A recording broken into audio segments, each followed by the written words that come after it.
मंगलाचरण करेंगे। ओम नमः सिद्धेभ्यः जय श्री ओम नमः सिद्धेभ्यः जय श्री ओम नमः सिद्धेभ्यः। मंगलम भगवान वीरो मंगलम गौतमो गणे मंगलम मुकुंद कुंदाद्यो जयंधर्मोस्तु मंगलम। सर्वमंगल मांगल्यम सर्वकल्याणकारकम प्रधानम सर्वधर्माणां जैनं जयतु शासनम। जैनं जयतु शासनम जैनं जयतु शासनम।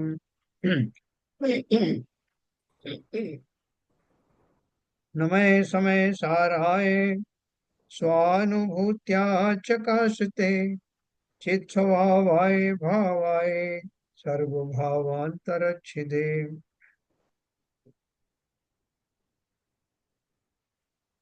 अध्यात्म अमृत कलश का सर्वविशुद्ध ज्ञानाधिकार चल रहा है, जिसके माध्यम से हम बहुत सारी हमारी जो भ्रम है वो दूर कर रहे हैं। निमित्त उपादान की बात हमने अभी पढ़ी थी।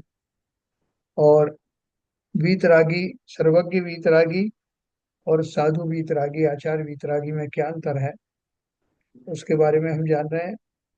व्यवहार से जो वस्तु की बात कही जाती है वो उस अपेक्षा से सत्य है, और निश्चय से कही जाने वाली बात उस अपेक्षा से सत्य है। लेकिन अल्टीमेटली जो निश्चय है, परमार्थ है, उसी को अपनाना पड़ता है। क्योंकि बाकी तो व्यवहार कथन की एक कथन की एक स्टाइल है जो शायदवाद के माध्यम से भी कही जाती है। लेकिन अंततोक्त्वा परमार्थ ही प्रिवेल करता है और उसी को अपनाना पड़ता है। वही वस्तु का वास्तविक वस्तु स्वरूप है। जो अपन वही चलते हैं।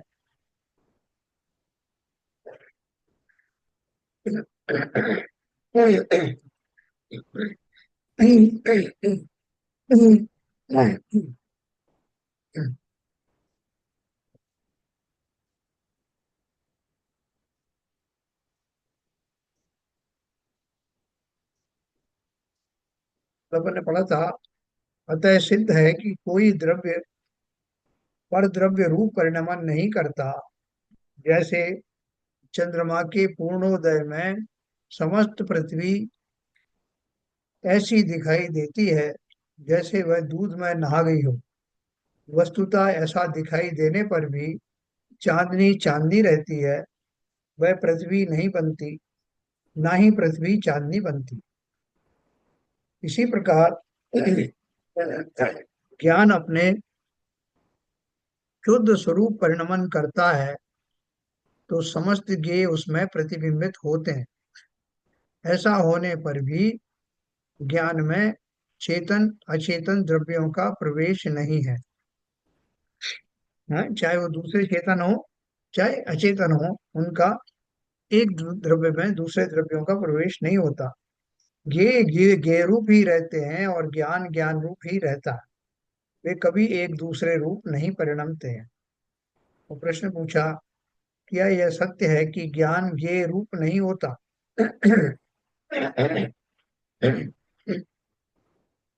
देखा तो यह जाता है कि ज्ञान में सभी पदार्थ विद्यमान हैं, अन्यथा उनको ज्ञान कैसे जानता है? सर सर हाँ बोलिए। इससे प्रश्न से पहले पिछले वाले का एक प्रश्न है।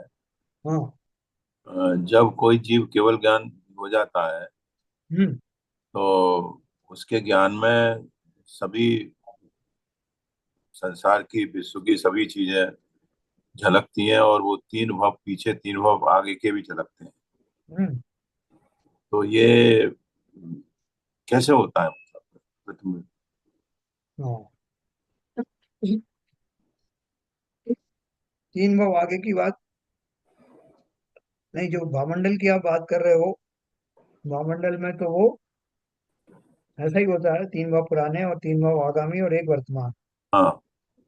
तो ये जो ज्ञान की जो शुद्धि है, ज्ञान की शुद्धि के कारण वो दिखाई देते हैं। जैसे अच्छा। अवधि ज्ञानी है, अवधि ज्ञान हाँ। का ज्ञान मति शुद्ध ज्ञान से इस हिसाब से बेटर है। हम्म।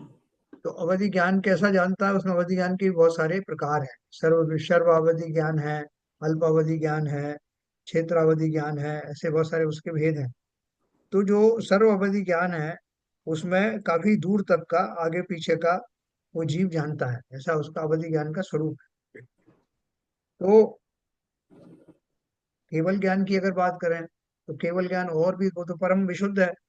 उसमें तो समस्त भूतकाल की और समस्त भविष्य काल की, समस्त चराचर की, उनकी समस्त पर्यायों का युगपत एक साथ जानना होता है।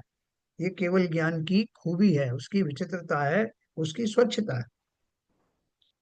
ठीक है ना? तो ये जानना संभव है, लेकिन ज्ञान कितना स्वच्छ है उसके अनुसार से ये चलता तो इसका मतलब तीन भाव पीछे तीन भाव आगे नहीं, उससे उससे उसके पहले वाले भाव भी दिखते हैं? है। हाँ, ये तो तीन भाव जो है, ये हम लोगों को दिखाने के लिए है। अच्छा। हम जब जाते हैं दर्शन करने, तो वो जो उनका ओरा होता है पीछे, जिसे भावमंडल कहते हैं, हाँ।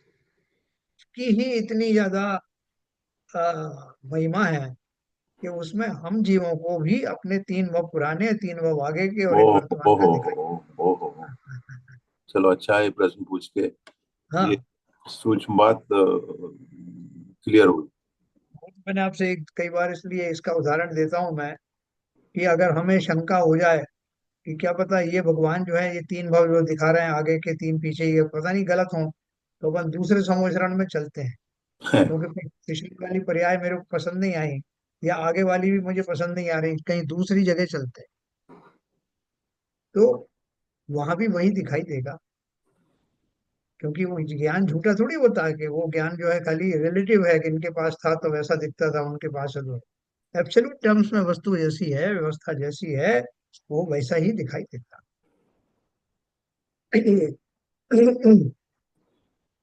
देखो, वर्तमान स्वामी जो थे, उनका नाम सन्मति कैसे पड़ा? कि वो जो कुछ मुनि उनसे कुछ शंका निवारण करने के लिए आए थे, पूछने के लिए आए थे, क्योंकि मत श्रुत अवधि तीनों ज्ञान के धारी थे, तो उनके सामने आते ही, तब तो वो जो उन्होंने दीक्षा भी नहीं ली थी, उनके सामने आते ही उनकी शंकाएं दूर हो गई, स्वतः ही उनका भ्रम दूर हो गया। इसलिए उनका नाम उन्होंने सन्मति रखा, कि जिनके सामने पढ़ करके, जिनको सामने प्रत्यक्ष देख करके ही मति हमारी सन्मति हो गई, ऐसे उस बालक को उन्होंने सन्मति नाम से उपाधि उपाधि दी। है ना? तो ज्ञान की महिमा ऐसी है। आप और हम भी, जब हम थोड़े से राग द्वेषांत की कमी के कारण से अपनी दशा को निर्मल कर पाते हैं, तो बहुत सारी घटनाएं हम ही बता पाते हैं आगे क्या होने वाला। लोग बोलेंगे, दंग रह जाएंगे कि यार इस व्यक्ति को कैसे मालूम। तो हमारे अंदर भी वो सब खूबियां हैं, लेकिन रिपु रागर द्वेष लगे पीछे, उसकी वजह से हमारी वो परिष्कृत दृष्टि बाहर आती नहीं। आज भी बहुत सारे लोग जो है प्रेडिक्ट कर देते हैं साहब, कि वो उन्होंने बताया कि क्या होने वाला है, तो वो उनका दृष्टि कहाँ से आती है? और अभी भी हमारे जो ओरा होता है ना, उस ओरा से बहुत लोगों को लाभ मिलता है। हमारा आपका तो अभी उतना उत्कृष्ट नहीं हुआ, मगर बहुत से मुनिराज होते हैं, उनके सामने पढ़ते ही बहुत सारे लोग जो हैं, जैसे कमट के जीव ने अंत में उनके सामने सरेंडर किया, उस पर्याय में उनके ओरा के सामने गिर पड़ा। तो इसलिए ये जो ओरा है, या ये जो खूबियां हैं ज्ञान की, ये स्वतः ही प्रकट होती हैं। जैसे ही तीर्थंकर भगवान दीक्षित होते हैं, दीक्षा धारण करते हैं, और दीक्षा भी स्वयं से लेते हैं, वैसे ही तत्काल मन पर यह ज्ञान प्रकट हो जाता है। तीन ज्ञान तो पहले से, तो चौथा हो जाता है। क्योंकि चौथा मन पर ज्ञान की कंडीशन क्या है, वो मुनियों को ही होता है। तो ये सारी जो है प्रकृति के सारे जो विभूतियां हैं, सारी रिद्धियां सिद्धियां हैं, वो एक रिद्धि के सामने सब तुच्छ हैं। और वो रिद्धि है केवल ज्ञान रिद्धि। तो केवल ज्ञान रिद्धि जो 64वीं रिद्धि है, उसके पहले सारी रिद्धियां उसमें ही समाहित हो जाती है। और वो रिद्धि आती कैसे हैं? मात्र अपने अपने ही चिंतन के बल से। पूरी आपको और कुछ करना नहीं, कोई मंत्र तंत्र पढ़ना नहीं, किसी और विकल्प में पढ़ना नहीं। स्वयं को स्वयं में जाना, स्वयं के स्वरूप को जाना, और उसमें स्थिर हुआ, तो संसार की कोई विभूति ऐसी नहीं जो आपके पास ना हो। इतना उत्तम, कहीं जाना नहीं, कहीं गंडा ताबीज ये वो सब कुछ नहीं, सब कुछ जो है मेरे पास ही है। ऐसा विश्वास लाना परम पुरुषार्थ। क्या पुरुषार्थ करोगे? यही पुरुषार्थ करना है भैया। ये पर्याय छूटने से पहले पहले मुझे अपने स्वभाव का, अपने स्वरूप का ज्ञान हो जाए। मैं ज्ञान खुद ही नहीं होने देता। जरा आप मुझसे किसी ने कुछ कुछ कह के तो देख ले। मैं अपने स्वभाव से बाहर आने के लिए तत्पर रहता हूँ, सदा काल तत्पर रहता हूँ। स्वभाव में जाने के लिए तत्पर नहीं रहता, स्वभाव से बाहर आने के लिए सदा काल तैयार है। कोई कह के तो देखे मुझे, कोई छेड़ के तो देखे मुझे।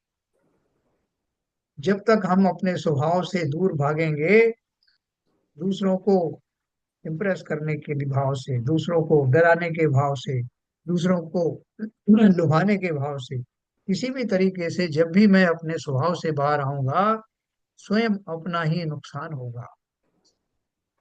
कहते हैं ना कि वो एक भी हमारी जो चाल ऐसी होती कि देश जो है 10 साल पीछे चला जाता। हम भी ऐसे ही हैं।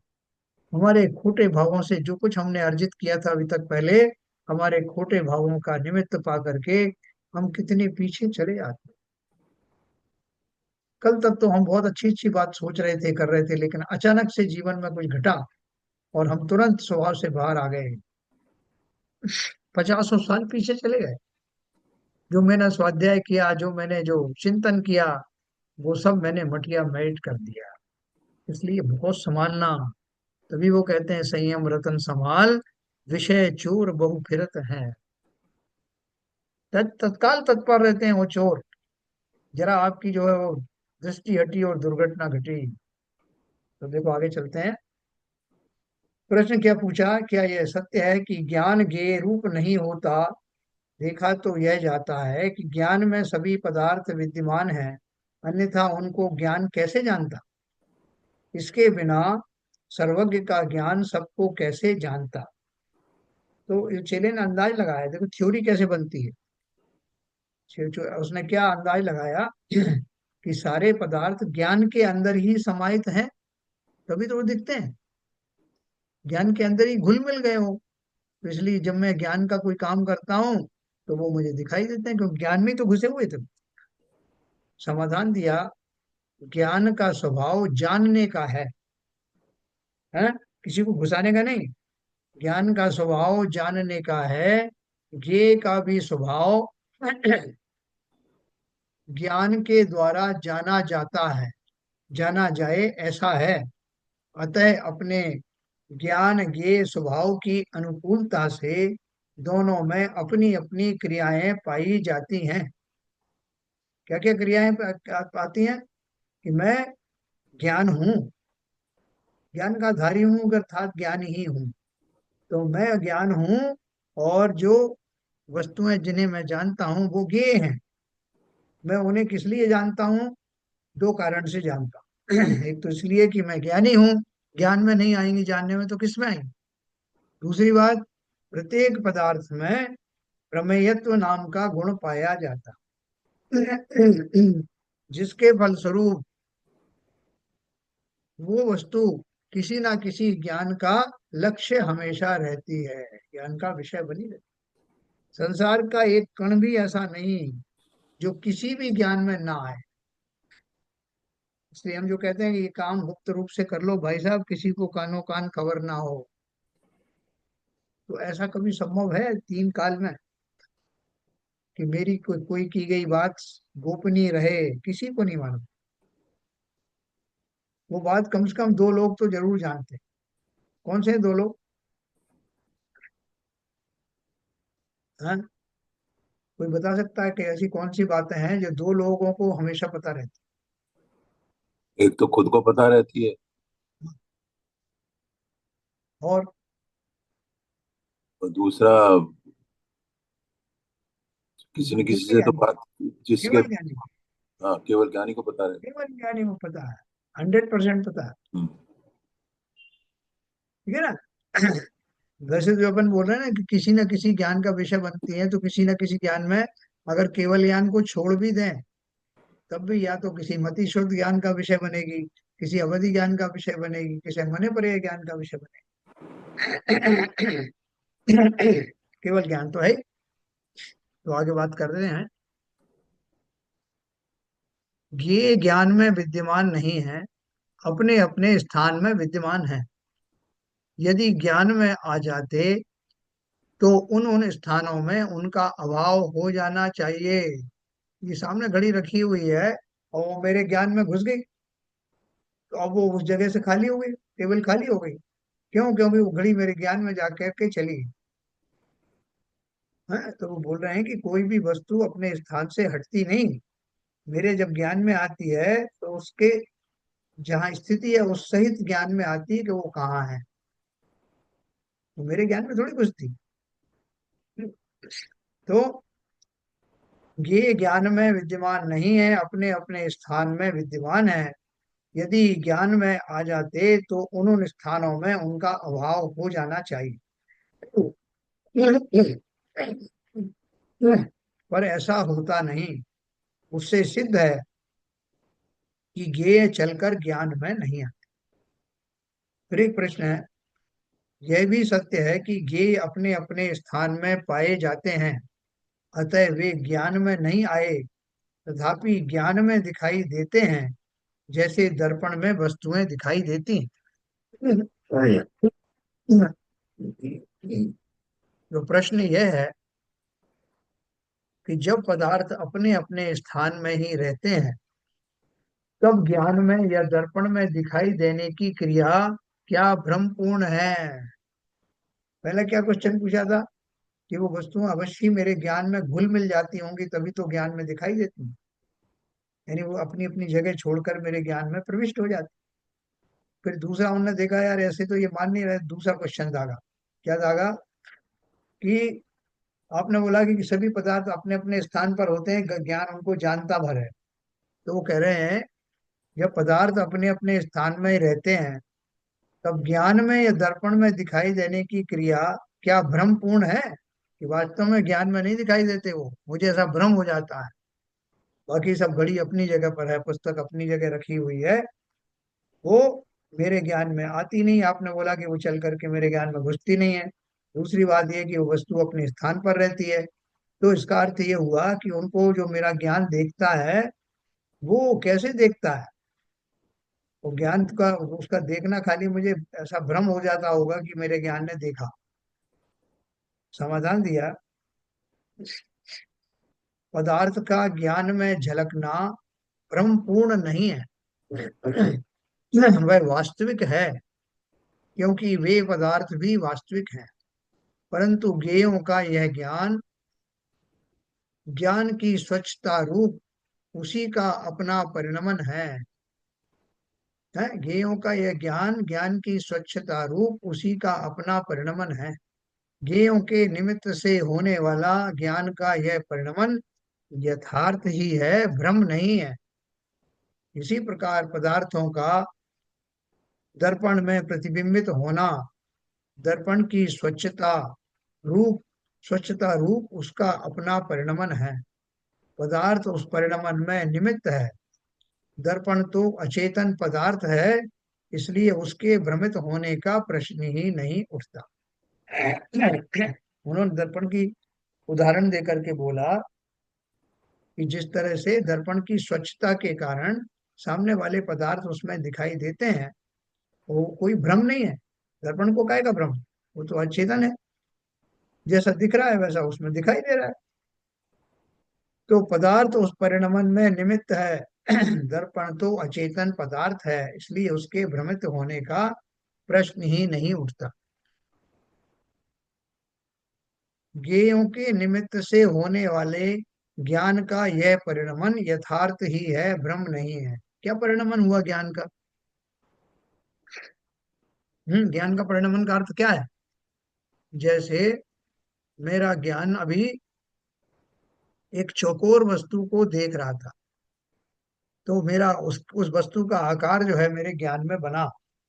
जैसे मैंने आपको उदाहरण दिया था ना, पानी में कोई बाढ़ आती है जब नदी में, तो उसमें बहुत सारी वस्तुएं बहती हुई चली जाती हैं, तो जैसी वस्तु होती वैसा आकार जल में दिखाई देता है, चौकोर दिखाई दे रहा, अपन बोले देखो साहब कोई चौकी बह के जा रही। ऐसे ही ज्ञान रूपी सागर में, ज्ञान रूपी जल में जो जो पदार्थ जाने जाते हैं, उन पदार्थों का आकार स्वरूप वो ज्ञान हो जाता है। ज्ञान की वो पर्याय उस ज्ञे के आकार में हो जाती है, ज्ञे आकार हो जाता है। ठीक है, तो क्या बोल रहे हैं, ज्ञेयों के निमित्त से होने वाले ज्ञान का यह परिणमन यथार्थ ही है, भ्रम नहीं। जब भी मैं किसी चीज को देखता हूँ, ये ऐसे ही मेरे ज्ञान का परिणमन होता है। अपन देखो इसमें साइंस में भी क्या बताया, कि जब मैं किसी वस्तु को देखता हूँ तो उस वस्तु के सभी तरफ से उसकी जो लाइट है, उसके एक एक कॉर्नर से उठने वाला जो प्रकाश है, वो प्रकाश उसका आकार नक्की करता है। और वो प्रकाश की किरणें उन्हीं उन उन आकारों समेत उठ करके मेरे मस्तिष्क में आती हैं, आंखों के माध्यम से मस्तिष्क में जाती हैं।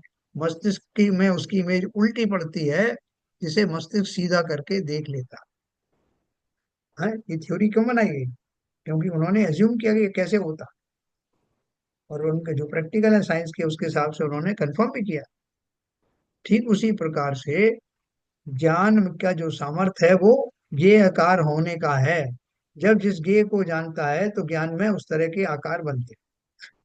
यही उसका ज्ञानाकार रूप परिणमन है। ये भ्रम नहीं है, वास्तव में होता है ना।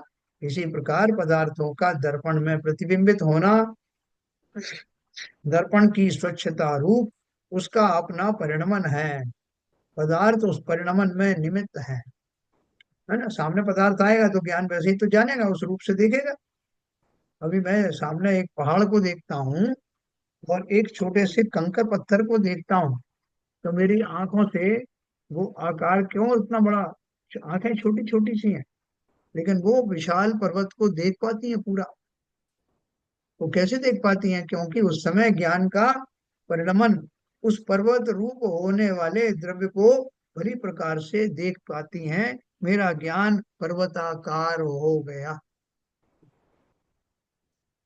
तो आप ध्यान से समझना कि ये कैसे घटनाएं कैसे घटती हैं। अपन तो बहुत सिंपल ढंग से आंखें हैं तो देख लिया, कान है तो सुन लिए, लेकिन एक एक घटना के पीछे मेरा व्यापार कैसे चलता है, ज्ञान का व्यापार कैसे चलता है, दर्शन का व्यापार कैसे चलता है, ये एक एक बात समझने वाली है। तो आपको इसमें थोड़ी जब रुचि आएगी ना, तो आप जो उसके तत्वार सूत्र का पहला और दूसरा अध्याय पढ़ोगे, जिसमें ये सब आता है कि कैसे बात समझ में आती है, तत् क्या अतत क्या, तादात्म्य क्या, मति ज्ञान के जितने जो प्रारंभिक जो रूप हैं वो कैसे होते हैं, वो सारी चीजें उसमें आती है। तो पदार्थ उस परिणमन में निमित्त है, मतलब मेरा आंखें, आंखों के माध्यम से होने वाला ज्ञान जो पर्वताकार हो गया, उसमें निमित्त कौन बना, वो पर्वत। दर्पण तो अचेतन पदार्थ है, इसलिए उसको भ्रमित होने का प्रश्न ही नहीं उठता। अर्थात जो कुछ भी दिखाई देता है वो सब वास्तविक है। ना तो कोई पदार्थ मेरे ज्ञान में अंदर प्रविष्ट होता है, ना ही वो पदार्थ जो है चल करके वहां से ओझल होकर के और ज्ञान में घुसता। प्रत्येक वस्तु अपने अपने स्थान पर है और ज्ञान का व्यापार वहां तक जानता है। ज्ञान ये आकार होता है और वस्तु उसको दिखाई देती। प्रश्न है, यह माना कि दर्पण अचेतन है, अतः उसे ज्ञान नहीं हो सकता, सो ब्रह्म ज्ञान भी उसमें नहीं होता। तथापि दर्पण में पदार्थ हैं, यह भ्रम देखने वाले को होता है। क्या प्रश्न किया कि भैया आपने दर्पण को तो संदेह से बरी कर दिया कि वो तो अचेतन है इसलिए उसमें कोई भ्रम नहीं होता, लेकिन मुझे तो हो सकता है ना भ्रम। हम तो ऐसा समझते हैं कि पदार्थ अपने स्थान में है, ज्ञान में या दर्पण में पदार्थ है नहीं, और दिखाई उनमें भी दे रहे हैं। तब या तो वह भ्रम है, या फिर पदार्थ दो दो हो गए हैं, एक ज्ञान में है और दूसरा सामने है। तो शिष्य को बड़ा कंफ्यूजन हो रहा है कि दिखाई देने का की थ्योरी क्या है, वस्तुएं कैसे ज्ञान में आती हैं। वो बोल रहा है कि इसका अर्थ ये है कि दो दो पदार्थ होंगे। कौन कौन से दो होंगे? एक तो ज्ञान में आ गया और एक दूसरा सामने पड़ा हुआ है, क्योंकि आप बोल रहे हो कि सामने से पदार्थ कहीं जाता नहीं। दूसरा आप बोल रहे हो कि ज्ञान में ये आकार होके दिखाई देता है। तो इसका अर्थ ये हुआ कि दो दो पदार्थ होंगे। समाधान दिया ऐसा नहीं है। यदि ऐसा माना जाए तो जितने अनंत सिद्ध हैं उन सबके ज्ञान में सभी पदार्थ झलकते हैं। अतः सबके ज्ञान में अलग अलग पदार्थ होवें तो अनंत पदार्थों की उत्पत्ति माननी अनिवार्य होगी। कि साहब वो दो जगह दिख रहे हैं ना अभी, ज्ञान में है इसलिए ज्ञान के लिए एक अलग से बना दिया पदार्थ। एक पदार्थ जो वहां रखा हुआ था उसके लिए अलग पदार्थ। बोले अगर इस थ्योरी को माने तो इतने सिद्ध भगवान बैठे हैं, अब सारे पदार्थ उनको भी दिख रहे हैं। अनंत सिद्धों को भी वही पदार्थ दिख रहे हैं जो एक एक सिद्ध को दिख रहे हैं। तो बोले कि भाई सबके हिस्से में बांट दो, उतने उतने पदार्थ होना चाहिए, जब तो वो सब अलग अलग देख पाएंगे। कैसे करें बताओ? आपको ये बात बड़ी अजीब नहीं लगती कि एक जो द्रव्य तो उतरे ही हैं और उनको जानने वाली इतनी सिद्धात्माएं हैं, तो वो उन उन द्रव्यों को बांट लेती हैं या कैसे करती हैं? सबके सब कैसे देख पाते हैं? नहीं पता। सर, तो इसका अगर कोई। किसी किसी द्रव्य के सामने हाँ। तीन मिरर रख दो, हाँ, तो तीनों मिरर में दिखाई देगी वो वस्तु। बराबर है। उसी तरह से वही एनालॉजी यहाँ लगेगी। और जो और बड़ी एनालॉजी लगाओ ना, टीवी वाली। हाँ, टीवी वाली भी है। हाँ, टीवी में एक जगह इस प्रोग्राम हो रहा है और वो उस प्रसारित हो रहा है और पूरी दुनिया में दिखाई दे रहा है। सारे सारी टीवियों में आता है वो। अरे टीवी में दिखाई दे रहा है ना? तो इसी प्रकार से ये बात जो है, सर्वविदित तो उसके लिए पदार्थों के अलग अलग होने की जरूरत नहीं। डिस्प्ले सिस्टम ऐसा हो कि वो सभी को, सभी ज्ञानियों को दिखाई दे। तो प्रश्न किया, बात तो सही है, तब ज्ञान में पदार्थ की छाया पड़ती है जैसे दर्पण में छाया पड़ती है, ऐसा मानना ही सत्य होगा। वो अभी भी थ्योरी लगा रहा है, नई नई थ्योरी। क्या बोल रहे हैं कि बात तो सही है, तब ज्ञान में पदार्थ की छाया पड़ती है, सो जैसे दर्पण में छाया पड़ती है ऐसा मानना ही सत्य होगा। फलतः दर्पण या ज्ञान में सामने वाले पदार्थ का आना दिखाई नहीं देता।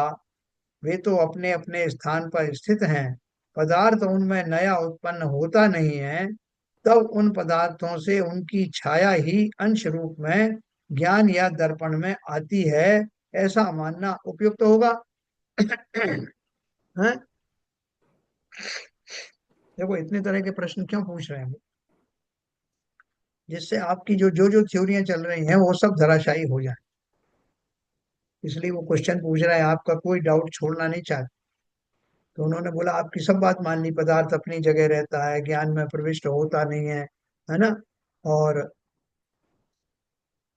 पदार्थ में नया कोई पदार्थ उनमें नया कोई बनता नहीं है। तो फिर अब एक ही ऑप्शन हमारे पास बचा कि उन पदार्थों में से उनकी छाया अंश रूप से ज्ञान या दर्पण में चली जाती है, जिससे ज्ञान में दिखाई देता है। समाधान दिया, पदार्थ का कोई अंश ज्ञान या दर्पण में नहीं आता। यदि छाया को मूल पदार्थ का अंश रूप में आना माना जाए तो सौ दर्पण चारों ओर रखे जाने पर सामने वाले पदार्थ में से 100 अंशों के निकल जाने के कारण पदार्थ क्षीण हो जाएंगे। परंतु पदार्थों में क्षीणता दृष्टिगोचर नहीं होती, अतः पदार्थ से कोई अंश नहीं आता, ऐसा मानना होगा। 10 मिरर रख दिए आपने, एक वस्तु बीच में रख दी। अब वो उसकी जो अक्ष है, उसका जो छाया कह लो या उसका जो अक्ष कह लो, वो उन 100 दर्पण में चला गया। तो इसका इसके कारण अपन ऐसा मानना पड़ेगा कि वो वस्तु के जो है उसमें से उतने उतने अंश निकल निकल करके 100 दर्पण में डिवाइड हो गए। तो वस्तु तो है नीचे दुबली दुबली होती चली गई, क्षीण होती जाएगी। तो 10-10 दर्पणों में उसका अंश चला गया। या वो जो टीवी के ऊपर में जो प्रसारण हो रहा है, स्टूडियो में जो कार्यक्रम चल रहा है, जितने जितने लोग टीवी खोलेंगे उतना उतना ये जो करने वाले हैं ये दुबले होते चले जाएंगे, इनके दृश्य फीके पड़ते चले जाएंगे। ऐसा तो है नहीं। तो उन्होंने बोला, पदार्थ का कोई अंश ज्ञान या दर्पण में नहीं आता। यदि छाया को मूल पदार्थ का अंश रूप में माना जाए तो 100 दर्पण चारों ओर रखे जाने पर सामने वाले पदार्थ में से 100 अंशों के निकल जाने के कारण पदार्थ क्षीण हो जाएंगे।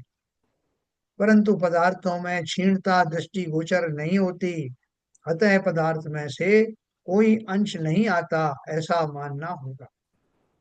है ना। पर मैंने कल आपको बताया था ना कि सरस्वती के भंडार की बड़ी अपूर्व बात, ज्यों खर्चे त्यों त्यों बढ़े, बिन खर्चे घट जाए। जो सरस्वती है अर्थात जो ज्ञान है, वो कैसा है कि ज्यों ज्यों खर्चे त्यों त्यों बढ़े। जितना जितना आप ज्ञान का व्यापार चलाएंगे, स्वाध्याय आदि करेंगे, पढ़ेंगे, विचार करेंगे, जो जो कार्य हैं वो ज्ञान के बढ़ाने वाले हैं, दूसरों को सुनाएंगे, दूसरों की सुनेंगे, तो वो ज्ञान कम नहीं होगा बल्कि बढ़ता चला जाएगा। अगर आपने उसका प्रयोग नहीं किया, उपयोग नहीं किया, तो अवश्य वो क्षीण हो जाएगा। सरस्वती के भंडार की बड़ी अपूर्व बात, ज्यों खर्चे त्यों त्यों बढ़े, बिन खर्चे घट जाए। इसलिए अपने ज्ञान को हमेशा सक्रिय रखना, एक्टिव रखना, तो ज्ञान आपका और बढ़ता चला जाए। वो 64 रिद्धियां है ना, 64 रिद्धि में से बीज बुद्धि रिद्धि और बहुत सारी ज्ञान संबंधी रिद्धियां हैं। कि कोई कोई रिद्धि ऐसी है कि आपकी जैसा आपने मेमोरी में जो देखा था वो आपका 1000 साल में भी वैसा ही पड़ा रहता है। कोष्ठस कोष्ठस बुद्धि आदि है, रसा स्वादन रिद्धि बुद्धि है, बहुत सारी है। हाँ, बुद्धि रिद्धि अलग है, बाकी रिद्धि अलग है।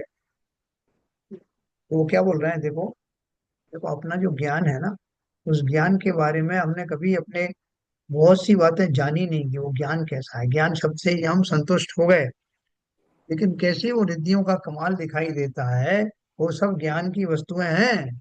ज्ञान में कैसे आता है कि 2 कोस दूर पर कोई स्वादिष्ट भोजन पक रहा है, कोई गंध आ रही है, तो वो यहाँ से मालूम पड़ जाता है उनको। दूर स्वादन व रिद्धि, ये सब जो है ज्ञान की अपूर्व घटनाएं हैं। तो बोल रहे हैं, कोई भी ऐसी चीज नहीं है कि ज्ञान ने जानने के कारण ज्ञान का वो अंश निकल जाए, या जिस वस्तु को जाना जा रहा है वो अगर उसके जानने वाले ज्ञाता बहुत सारे हैं तो वस्तु उसके हिसाब से क्षीण हो जाएगी, ऐसा नहीं। फिर प्रश्न किया, तब यथार्थ क्या है। अब वो उसने सरेंडर किया है, क्या बोल रहे हैं, तब यथार्थ क्या है। पदार्थ ज्ञान में आता नहीं, ज्ञान पदार्थ में जाता नहीं, उसके कुछ अंश भी आते जाते नहीं। ज्ञान में या दर्पण में पदार्थ दिखाई देते ही हैं, भ्रमपूर्ण ज्ञान वह है नहीं। फिर क्या है, इस उलझन को सुलझाइए। इस स्थिति में तो ज्ञान और पदार्थ बोध तथा पदार्थ सभी उलझन में पड़ गए। तो समाधान दिया कि वे उलझन में नहीं पड़े हैं, वे तो सदा काल से अपना अपना काम करते आ रहे हैं, अतः सुलझे हुए ही हैं। कौन, पदार्थ। उनकी स्थिति को ना समझ पाने से आप उलझन में हैं। सो आप अपनी उलझन को इस प्रकार सुलझाइए। हैं, देखो उन्होंने पहले सारी उलझन खड़ी करी जो हम और आपकी उलझन है, और फिर उनको सुलझाई उस चेले के माध्यम से कि भैया अब आपको समझ में आ गई क्या क्या उलझन है, क्या क्या आप सोच रहे हो, क्या क्या आपकी शंकाएं हैं। अब उनका समाधान सुनो। दर्पण स्वच्छ है, अतः उसके स्वच्छाकार स्वभाव के कारण जो पदार्थ उसके सामने होता है उसके निमित्त से दर्पण ही तत्काल अर्थाकार जैसा स्वपरिणमन करता। वे आकार जो उसमें दिखाई देते हैं दर्पण की ही स्वच्छता के परिणमन हैं। वे दर्पण के अलावा कोई अन्य पदार्थ नहीं है। देखो बात बात सुनना। एक दर्पण है, दर्पण में एक मयूर दिखाई दे रहा। तो वो जो मयूर दिखाई दे रहा है, जितने दर्पण के जितने भाग में मयूर का आकार दिखाई दे रहा है, उतना दर्पण का आकार मयूर है या दर्पण ही है? दर्पण ही है। दर्पण मयूर ही है। कैसे हो जाए? दर्पण के जितने मयूर के प्रदेश हैं और जो आकार है, वैसा ही का वैसा आकार उसने दर्पण के उस भाग में ग्रहण कर लिया है, उसको छा गया है उतने भाग पर। लेकिन वो भाग है तो दर्पण का ही, मयूर का तो है नहीं। है इसलिए को बहुत अच्छे से समझना, ये फिलॉसफी एक बार समझ में आ गई तो हमेशा बनी रहेगी।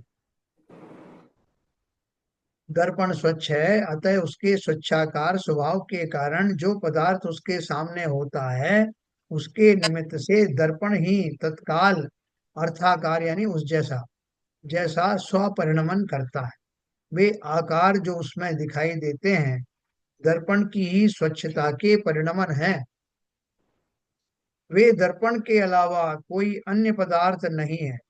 इसी प्रकार केवल ज्ञानादि संपूर्ण ज्ञानों में जगत के समस्त पदार्थ जो दिखाई देते हैं, वे उस शुद्ध ज्ञान के ही परिणमन हैं। न उसमें पदार्थ है, न पदार्थ का भ्रम है। जो दिखाई देता है वह ज्ञान का ही तत्समानाकार परिणमन है, अतः यथार्थ ही है, भ्रम नहीं है। क्या बोल रहे हैं?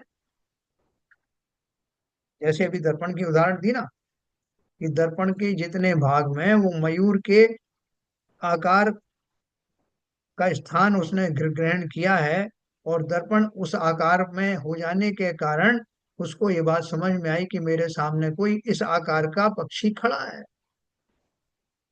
ठीक उसी प्रकार से बोल रहे हैं, इसी प्रकार केवल ज्ञानादि संपूर्ण ज्ञानों में जगत के समस्त पदार्थ जो दिखाई देते हैं, वे उस शुद्ध ज्ञान के ही परिणमन हैं। जैसे वो दर्पण स्वच्छ दर्पण के ही प्रदेश थे, स्थान था, उसी प्रकार मेरा जो सम्यक दर्शन ज्ञान आदि है, केवल ज्ञान आदि है, उस ज्ञान के बृहद कैनवास के ऊपर में उभरने वाले वो सब ज्ञेय ज्ञान के ही आकार हैं। और वो ज्ञान में जैसे वो दर्पण में आकार जितनी जगह घेर रहे हैं, वो एक्चुअल में है ना, कोई भ्रम थोड़ी है। वास्तव में उस दर्पण के उतना उतना भाग को उस पक्षी ने घेरा। उसी तरह से जितने भी ज्ञेय हैं, उन सब ने मेरे केवल ज्ञान में कोई ना कोई स्थान पाया। और वो स्थान वास्तव में उसका नहीं है, ज्ञेयों का नहीं है। वो स्थान तो मेरा ही है। मेरे ही उस स्थान को उतना उतना स्थान में वो चीज झलक रही है। इसलिए जो दिखाई देता है वह ज्ञान का ही तत्समानाकार परिणमन है, अतः यथार्थ है, भ्रम नहीं। एक सौ क्या, 1 करोड़ भी दर्पण हो तो उन सब में हम अपना मुख देख सकते हैं। सो वस्तुतः हमारा मुख तो हमारे ही पास है। कहाँ गया मुंह? उसका कोई अंश दर्पण में जाता तो हमारे मुख के 1 कोटि अंश उनमें चले जाते। हम्म। फिर हमसे कोई कहता और दिखाओ अपना मुंह, देखो कितना पिचक गया, कितने लोगों को दिखाया तुमने आज। है ना? तो बोल रहे हैं उसका कोई अंश दर्पण में जाता तो हमारे मुख के 1 कोटि अंश उनमें चले जाते, तब मुख दुर्बल हो जाता। इतना ही नहीं, कुछ और अधिक दर्पणों के योग में तो वो मिट ही जाता। कोई बहुत दुबला होता है ना व्यक्ति, अपन क्या कहते हैं, भाई साहब आप तो दिन पर दिन दुबले होते जा रहे हैं। ऐसा नहीं कि किसी दिन दिखाई देना ही बंद हो जाए। तो ऐसे ही वो कह रहे हैं कि अगर और ज्यादा लोगों ने देख लिया आपको, तो वो तो आपका मुंह का आकार ही समाप्त हो जाए।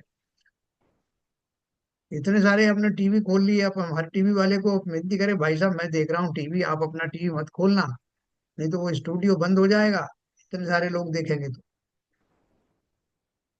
पर ऐसा नहीं देखा जाता। इसी प्रकार ज्ञान का अर्थ समानाकार परिणमित ही है। ना पदार्थ आता है, ना पदार्थ जाता है, ना अंश आते जाते हैं, किंतु स्वच्छ ज्ञान का अर्थ के निमित्त से स्वभाव रूप ही परिणमन है, ऐसा जानना चाहिए। है ना? ये आप सबके समझ में आया?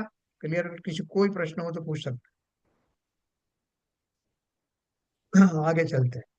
प्रश्न है, ज्ञान क्या ज्ञान मात्र है, या वह स्वयं ज्ञेय रूप भी है? देखो एक प्रश्न और भी है। क्या प्रश्न है? कि ज्ञान क्या सिर्फ ज्ञान मात्र है, या वह स्वयं ज्ञेय रूप भी है? ज्ञान सबको जानता है, क्या ज्ञान को भी कोई जानता है?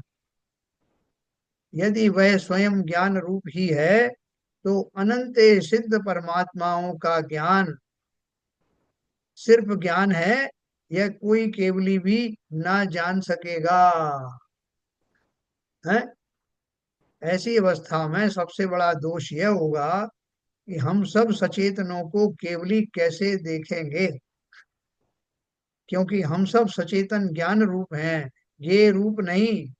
तब उनके ज्ञान के विषय आत्म द्रव्य के सिवाय पांच द्रव्य ही होंगे। देखो क्या बढ़िया बात कही। उन्होंने बोला कि हम सब ज्ञानी है ना, तो हम कौन है? ज्ञायक हैं। तो फिर हम ये अगर नहीं है, तो हमें कौन जानेगा? हम स्वयं ही ज्ञाता हैं। जितने चेतन हैं वो सब ज्ञाता है। तो फिर वो, हम अगर ये नहीं है, तो जो जानने वाले लोग हैं, उनके ज्ञान में सिर्फ पांच ही द्रव्य आएंगे। आत्म द्रव्य किसी के ज्ञान में आएगा ही नहीं, क्योंकि आत्म द्रव्य जो है वो ज्ञाता है। और हमने अपने परिभाषा में क्या सोचा है कि जो ज्ञाता है वो ज्ञेय नहीं है, तो हम किसी के ज्ञान में नहीं आएंगे। तो हम भी पांच ही द्रव्य जानेंगे, और जितनी आत्माएं हैं, सब पांच द्रव्य ही जानेंगी। आत्मा को कौन जाने? यहाँ तक कि हम भी अपने आप को नहीं जान पाएंगे। तो ये उन्होंने क्वेश्चन, देखो बहुत तगड़ा तगड़े क्वेश्चन उठाए। ये आपको ऊपर सिद्धांत मजबूत करने के लिए बात हो रही है। तो समाधान दिया, ज्ञान ज्ञान रूप भी है और ये रूप भी है। ज्ञान दीपक की तरह स्व पर प्रकाशक है। दीपक के द्वारा सामने के पदार्थ तो दिखाई देते हैं, पर दीपक भी अपने प्रकाश में स्वयं दिखाई देता है। स्व पर प्रकाशक है ना दीपक जो है, और दूसरी वस्तुओं को तो देख ही रहा है, स्वयं भी दिखाई देता है। नहीं तो उस दीपक को ढूंढने के लिए एक दूसरा दीपक लेके जाना पड़ता। दीपक को देखने को जैसे दूसरा दीपक आवश्यक नहीं होता, इसी प्रकार ज्ञान के जानने को अन्य ज्ञान आवश्यक नहीं होता। वह भी स्वपर प्रकाशक है। अतः यह ज्ञान रूप भी है और ये रूप भी है, यह निश्चित है। मैं कौन हूँ? मैं ज्ञाता भी हूँ और ज्ञेय भी हूँ। ज्ञाता इसलिए हूँ कि मैं छहों द्रव्यों को जानता हूँ, और ज्ञेय इसलिए हूँ कि मैं सभी ज्ञानों में जाना जाता हूँ। मैं ज्ञान के द्वारा, जिस किसी के पास भी ज्ञान हो उसके द्वारा जाना जाता हूँ। यहाँ तक कि अपने स्वयं के ज्ञान में भी मैं जाना जाता हूँ। नहीं तो हम अपने को ही नहीं जाने कि मैं कौन हूँ। ज्ञान अपने शुद्ध स्वरूप में नहीं होता, तब तक ही राग द्वेष दोनों की उत्पत्ति होती है। इंपॉर्टेंट कंक्लूजन क्या हुआ? ज्ञान अपने शुद्ध स्वरूप में नहीं होता, तब तक ही राग द्वेष दोनों की उत्पत्ति होती है। आपको बोल दिया गया भैया एक बार, ये सोने को मैं आपको शुद्ध करके दे रहा हूं, अब इसमें आप इसको किसी और को मत देना, नहीं तो कुछ मिलावट कर देगा। जब तक इसमें मिलावट नहीं होगी ये शुद्ध ही रहेगा। है? और अगर ये शुद्ध नहीं है, तो ये इसका अर्थ है कि इसमें कोई ना कोई मिलावट बनी हुई। क्या बोल रहे हैं? ज्ञान अपने शुद्ध स्वरूप में नहीं होता, तब तक ही राग द्वेष दोनों की उत्पत्ति होती। एक बार राग द्वेष से संपूर्ण रूप से शुद्ध हो गया, उसके बाद जीव कभी अशुद्ध होता नहीं। ये कितनी बड़ी जो निधि है। मैंने आपको बताया था कि लोहा जो है शुद्ध करने के बाद खदानों से और निकाला और उसको शुद्ध कर लिया आपने सब तरह से, और उसके बाद में वो कभी भी अशुद्ध होता है कि नहीं, हो जाता। हाँ जी। 25। वो वो वॉचमैन को बोलोगे वो लगवा देगा। हाँ थोड़ा सा। हाँ आप लगा के चाबी दे देना, मैं सुबह आऊंगा फिर। नहीं वही वही वॉचमैन को दे दो। हाँ उसको बता देना 16 से 2।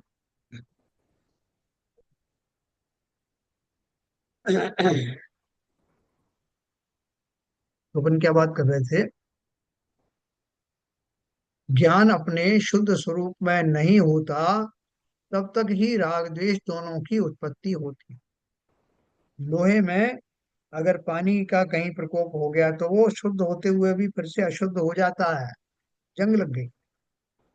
लेकिन आत्म द्रव्य ऐसा है जो एक बार संपूर्ण रूप से शुद्ध होने के बाद अशुद्ध होता ही नहीं। कैसा खालिस नोबल द्रव्य है, महान द्रव्य है। इसलिए सिद्ध भगवान को जंग नहीं लगती। एक बार संपूर्ण रूप से शुद्ध हो गए, समस्त कर्म आदि से मुक्त हो गए, फिर किसी काल में भी पुनः रागी द्वेषी हो नहीं सकते। इसलिए तो लोग लगे हैं कि सब एक बार हमको वो अपना स्वभाव मिल जाए, फिर हम दोबारा आपके पास नहीं आएंगे। फिर कौन किसके पास जाए? ये सिद्धांत क्या निकला? ज्ञान, किस ज्ञान की बात कर रहे हैं? जो शुद्ध स्वरूप में संपूर्ण ज्ञान होता है कि वो ज्ञान तो मेरी निधि है, ज्ञान तो मेरे शुद्ध स्वभाव का एक अभिन्न अंग है। ज्ञान अपने शुद्ध स्वभाव स्वरूप में नहीं होता तब तक ही राग द्वेष दोनों की उत्पत्ति होती है ना। ये अपन 217 नंबर का पढ़ के समाप्त करेंगे। राग द्वेष द्वयम उदीयते तावदे तन्य यावत् ज्ञानम ज्ञानम भवति न पुनर्बोधत्याम याति बोध्यम। ज्ञानम ज्ञानम भवति तदिदम न्यकृता ज्ञानम ज्ञान भावम भावा भावो भवति तिर्यन येन पूर्ण स्वभाव है। राग द्वेष जब तक ही जीव में उठते हैं, जब तक ज्ञान शुद्ध ज्ञान नहीं बनता है। और ये केवल वे ज्ञेय मात्र हैं, ऐसा उनके संबंध में ज्ञान नहीं होता। अतएव अज्ञान भाव को दूर करके ज्ञान शुद्ध मात्र ज्ञान रूप बनो, जिससे कि भाव अर्थात उत्पत्ति और अभाव अर्थात विनाश, एक द्रूप जो संसार परिभ्रमण, उसका अभाव करके जीव अपने परिपूर्ण अनंत ज्ञानादि रूप में प्रकट हो। है, मैं इसका एक पैराग्राफ खाली पढ़ता हूँ। मिथ्यात्व भाव के आने पर ज्ञ- ज्ञान अज्ञान रूप होता, अर्थात विपरीत ज्ञान रूप परिणमन करता है। इसी अज्ञान परिणति में ही राग द्वेष का उदय होता, अर्थात मिथ्यात्व परिणाम के होने पर ही जीव अपने से भिन्न देहादि में या स्त्री पुत्रादि में या घर मकान धन धान्यादि में जो इष्ट रूप हों, अपने विषय के साधक हों, उनमें राग अर्थात प्रीति करता है, तथा जो विषय के साधक ना हो किंतु बाधक हों, उनमें द्वेष करता। देखो ये राग द्वेष का जो स्वरूप है, कल अपन और बड़े इंटरेस्टिंग ढंग से इसको पढ़ेंगे कि कैसे जीव को राग होता है और कैसे द्वेष हो जाता है। अनजाने में ही हो जाता, बाई डिफॉल्ट हो जाता। तो कैसे होता है कल अपन इसकी चर्चा करेंगे। अभी समय होने वाला है, जिनवाणी स्तुति करेंगे। आज कौन आया है? संजय प्रकाश जी।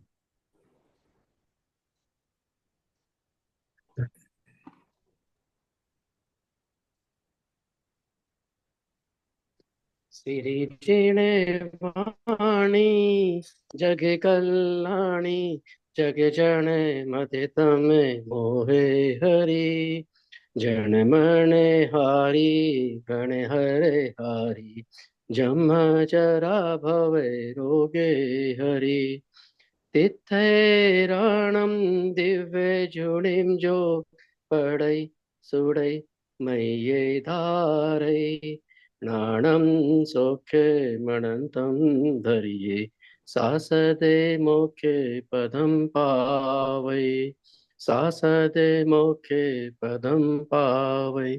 जिनवाणी माता की जय।